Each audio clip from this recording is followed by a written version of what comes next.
Most common reasons, service on the car, getting the brakes fixed. Generally when we do a full service, all the wheels are removed off the car, the brakes are all checked, suspension, steering, lights, everything's checked. So if we do a full service, we'll tend to give the person a checklist of what we've done, what's been replaced, what needs doing, the importance of when it needs doing. For example, I might say your brakes have got like 6 months left, don't worry about them. Or this little bit of rubber's broken on something, there's nothing to panic about. Even if sometimes some things are making a little noise, it's not going to kill you. So I'll look at it as though, like, if I wanted to drive the car, would I feel safe driving that car with my grandchildren in it? And the answer would be yeah. If I didn't feel it was safe, I'd say to the customer straight away, you know, it's not safe, don't drive it, because this is dangerous, it can break and you can end up crashing.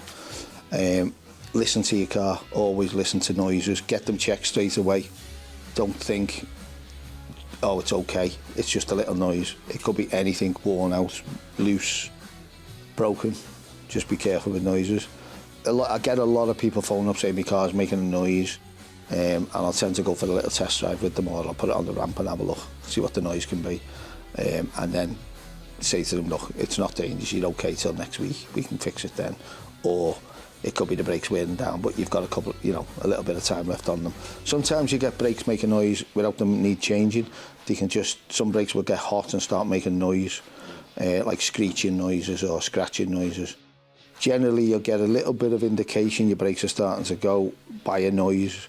As they're getting low, you will get some sort of noise. Some brakes have like a wear indicator on them which starts to scratch. It's only a small piece of metal on the pad, and as the pad wears down, it touches the brake disc, and it'll start a high-pitched screeching noise, which you'd hear, and obviously it scares people, so they go straight to the garage and say, the car's making a noise. But generally, when that's happened, you've got a couple of millimetres left on them to get them fixed, and time.